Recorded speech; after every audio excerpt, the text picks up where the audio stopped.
துவக்கமாக திருமண குரானியோடு தோல்மையிட்ட அறிவியல் பரிகாசனுடைய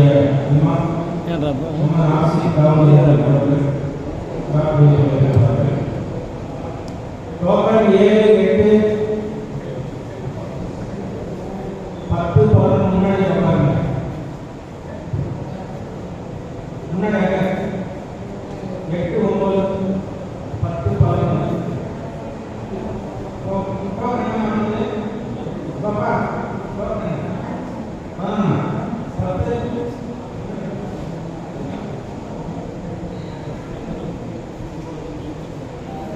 أعوذ بالله من الشيطان الرجيم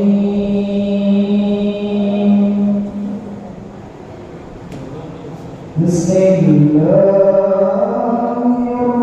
الرحمن الرحيم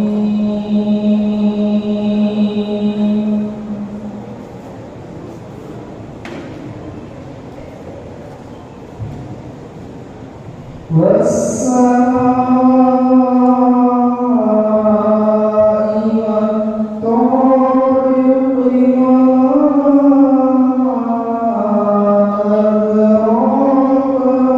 والطارق النجم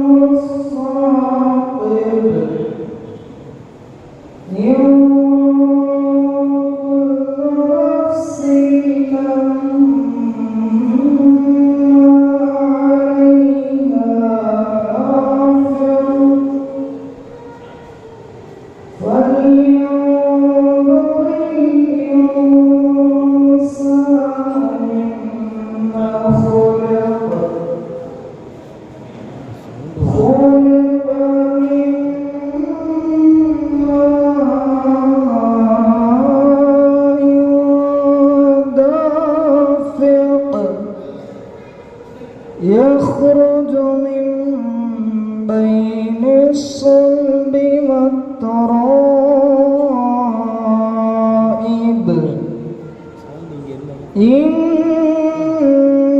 إنه على رجعه لقادر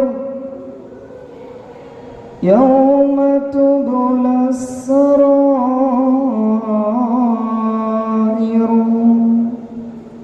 فما له من قوة ولا ناصر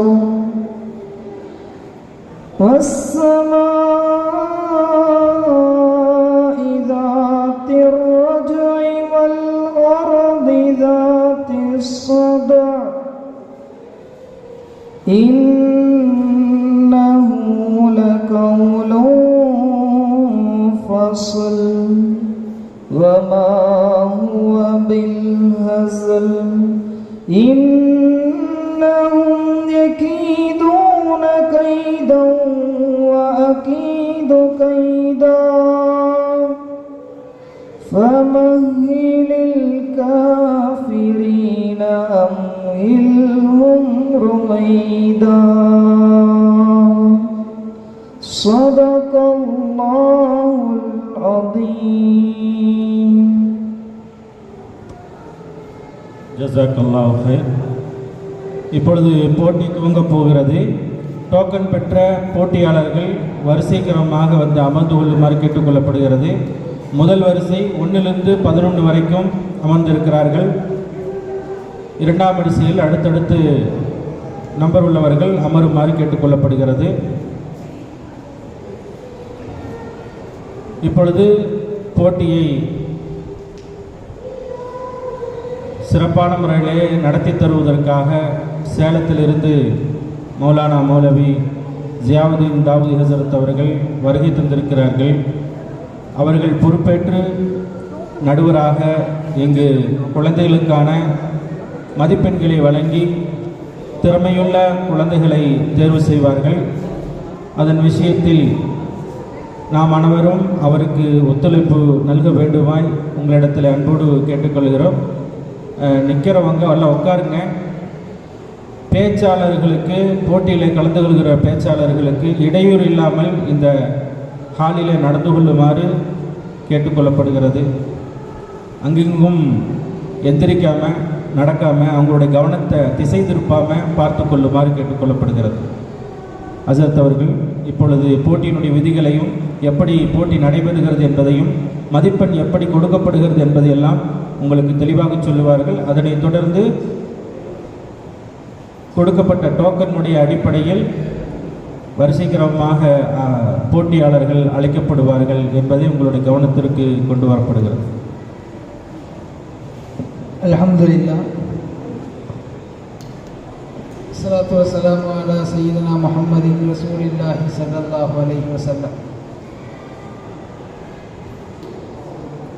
அன்பிற்குரிய மாணவ கண்மணிகளே, மாணவ கண்மணிகளின் பெற்றோர்களே, அல்லாஹுடைய மாபெரும் கிருபையில் பிரம்மாண்டமாக ஏற்பாடு செய்யப்பட்டிருக்கக்கூடிய இந்த பேச்சு போட்டியின் விதிமுறைகள் என்று ஏற்கனவே உங்களுக்கு பல விஷயங்கள் சொல்லப்பட்டிருக்கும். இப்போ நான் சொல்கிறது நடுவராக இருந்து மதிப்பெண் எந்த வகையில் உங்களுக்கு அளிக்கப்படும் அப்படிங்கிறத நீங்கள் கவனத்தில் வச்சுக்கணும். ஏன்னா நம்ம ரொம்ப நல்லா பேசுவோம், ஆனால் நமக்கு மார்க் கம்மியாக போட்டுட்டாங்களேன்னு உங்களுக்கு ஒரு யோசனை வரலாம். ஆனால் மார்க்கை பொறுத்தவரை சிலர் அருமையான தமிழ் நடையில் பேசுவாங்க, ஆயத்த ஹதீஸ் சொல்லும்போது தடுமாறுவாங்க, அல்லது ஆயத்த ஹதீஸ் சொல்லும் பொழுது அந்த அரபு வாசகத்தினுடைய உச்சரிப்பு, எழுத்துக்களுடைய உச்சரிப்பு ஒழுங்காக இல்லாமல் சொல்லுவாங்க. அல்லது சில பேர் ஆயத்து ஹதீஸு ஃப்ளூயண்ட்டாக பேசுகிறதெல்லாம் ரொம்ப சூப்பராக பேசுவாங்க, அழகான தமிழ் நடையோ அல்லது பாடி லாங்குவேஜோ எதுவும் இருக்காது.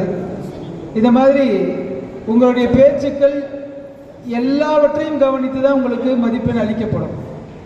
சுருக்கமாக புரியறதுக்கு சொல்கிறதாக இருந்தால் 100 மார்க் உங்களுக்கு போடப்படுறதா இருந்தால் அதை 5 நாம் பிரிச்சுருவோம்.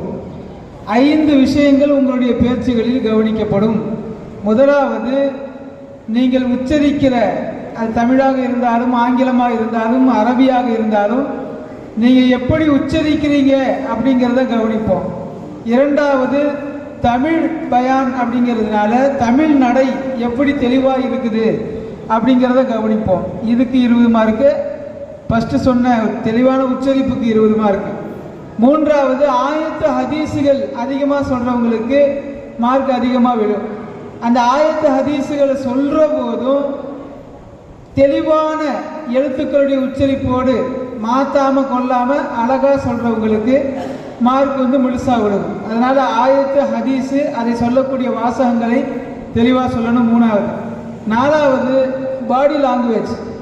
பேசும்போது சில பேர் எப்படி நின்ற மாதிரியே கடைசி வரைக்கும் பேசிக்கிட்டே இருப்பாங்க. ஒரு சில பேர் நல்ல கைகாலை அசைச்சு பேசுவாங்க. ஒரு சில பேர் தேவையில்லாமல் கைகாலை அசைச்சு பேசுவாங்க. அந்த அளவுக்கு தேவையும் இல்லை. எந்த இடத்துல சவுண்டு ஏத்தனை இறக்கணும், பாடி லாங்குவேஜ் எந்த அளவுக்கு நம்ம கொடுக்கணும் அப்படிங்கிறத உங்களுக்கு கவனிக்கப்படும். நான்காவது. ஐந்தாவதாக, டைமிங் ரொம்ப முக்கியமாக கவனிக்கப்படும். 7 நிமிடங்கள் சொல்லியிருக்கிறாங்களா, 6 நிமிஷம் முடியும் போது இப்படி ஒரு பெல் அடிப்பேன். 7வது நிமிஷம் வந்தபோது 2 தடவை அடிப்பேன். உங்களுக்கு சரியாக முடிக்க வேண்டிய நேரம் 7 நிமிஷம் அப்படிங்கிறது தான். 7 நிமிஷத்துக்கு 10 செகண்ட் முன்னாடி கூட நீங்கள் முடிச்சுக்கலாம். 7 நிமிஷம் தாண்டி போய்கிட்டே இருந்துச்சுனாக்கா நீங்கள் இது வரைக்கும் வாங்கியிருக்கிற மார்க் அப்படியே திரும்ப டவுன் ஆகிக்கிட்டே போயிடும். அதனால் இது நல்ல கவனம் வச்சுக்கோங்க. நான் சொன்ன இந்த 5 விஷயங்களுமே முக்கியம். 5 விஷயங்களுமே 20 மார்க் பகிர்ந்து அளிக்கப்படும். அதனால் ஏதாவது ஒன்று நல்லா செஞ்சுட்டு நம்ம கண்டிப்பாக ப்ரைஸ் வாங்கிடுவோம் அப்படின்னு நினைக்க வேணாம். இது எல்லாத்தையுமே நீங்கள் கவனத்தில் வச்சுக்கோங்க. முக்கியமாக உங்களுக்கு ஒரு ஆலோசனை சொல்கிறதா இருந்தால் நீங்கள் பயப்படக்கூடாது. தைரியமாக இருக்கணும். இவ்வளோ பேர் உட்காந்து கேட்குறாங்களே, தவறாக பேசிடுவோமோங்கிற அச்சம் உங்களுக்கு தேவையில்லை.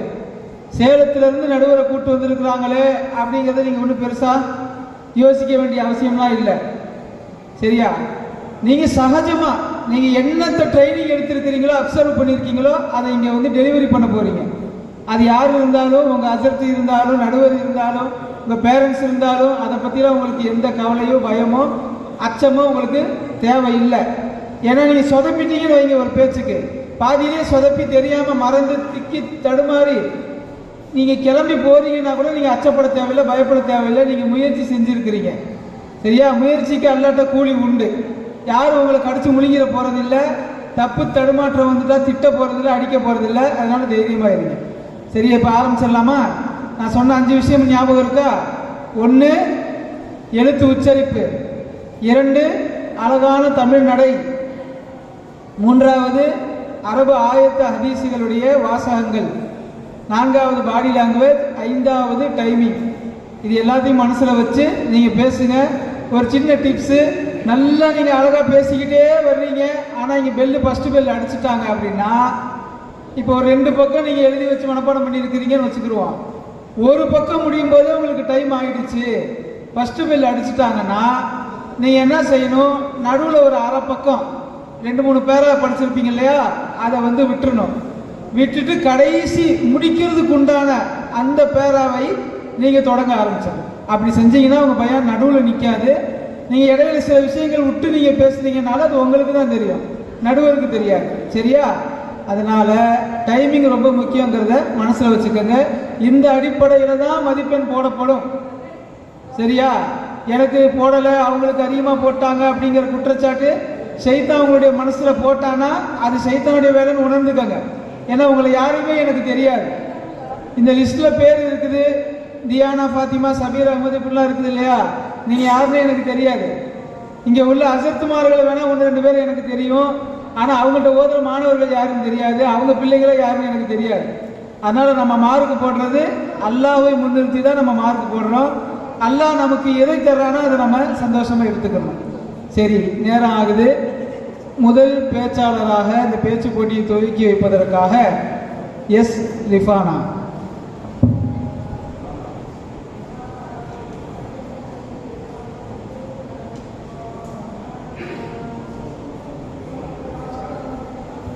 என்னாச்சு ரிஃபானா,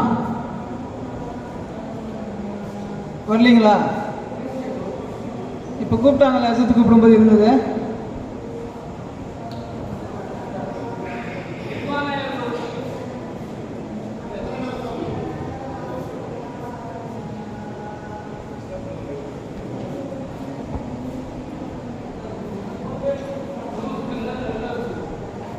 ரெண்டாவது பெயர்